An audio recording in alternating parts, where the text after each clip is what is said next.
Hello, and welcome to another episode of King on Things.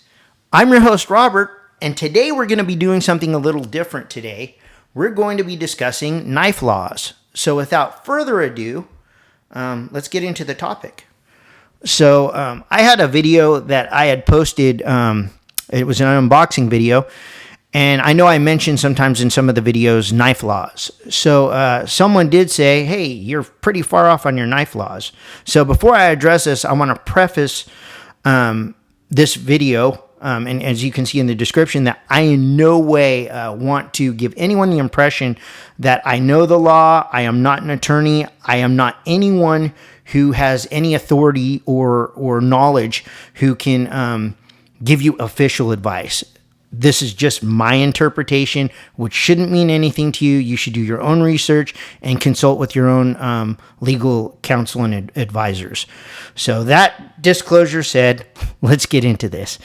So first off, I always like to, someone said, hey, you don't know. And that's fine. So I just kind of said to them, thank you for viewing. I'm happy to hear your comments. And I'd like to know what's incorrect. Also, can you please provide and cite references for myself and the other viewers? As I've said in previous videos, I'm not qualified to give legal advice, and these are just interpretations I have.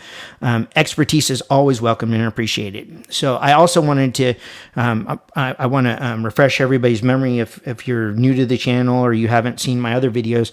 I'm in California. So these videos are specifically, or these laws that I'm pulling are specifically for the city of Sacramento, which is even different from the county.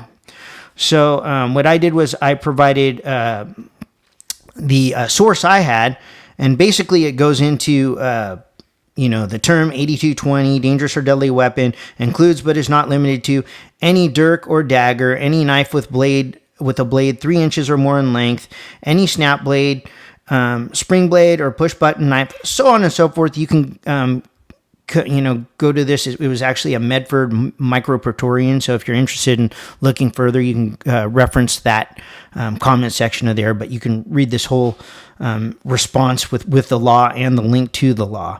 And if you even look, sometimes things written are a little ambiguous. It says with a blade 3 inches or more. So does that mean if I have a 3-inch blade in the city of Sacramento that I am breaking the law? To me, my interpretation is yes, it has to be under 3 inches because it is 3 inches or more. So anyhow, how does this pertain to those of you who don't live in Sacramento or even California? So what I like to do is show you an excellent reference for, it's an app and it's for all kinds of locations. So this is called, it's from Knife Rights, and it is sponsored by Blade HQ. So it's not some run-of-the-mill company just trying to put their opinion out. It has some backing and some knowledgeable people. Once again, this shouldn't be your Bible or your end-all be-all to this. You should definitely consult legal counsel if you are concerned about adhering to knife rules, laws, and regulations. But here's how it works. So you go into select state and city. I'm going to go ahead and allow them to have, and I'm of course doing this on my cell phone. Typically, this is my iPad. So, and I'm going to select California because it noticed I was from here, but it'll find you, wherever you're at. Notice it sees me in Sacramento. I can view the laws in California. So what it's going to do is it has 3 colors: red, green, and yellow. Red is illegal, absolutely prohibited. Green is legal, and yellow is see additional information. So there's other exclusions or exemptions that you need to review. So let's take a look. So in California, you can see here's everything. It has possession, open carry, concealed carry, folders, non-folders, straight edge, dirk, dagger, stilettos. All that stuff is comprehensively laid out in this app, and it's really, really, really done well. For instance, this was California. Let's say we go to San Francisco, where I believe the knife laws will probably be a little more, little less lenient and a little more strict. So if you look here, we go to San Francisco, and if you look, there's more red squares on the San Francisco. Let's go to LA. Los Angeles, once again, red squares, different places, different parts where you want to pay attention to where your knife laws have changed even within the state.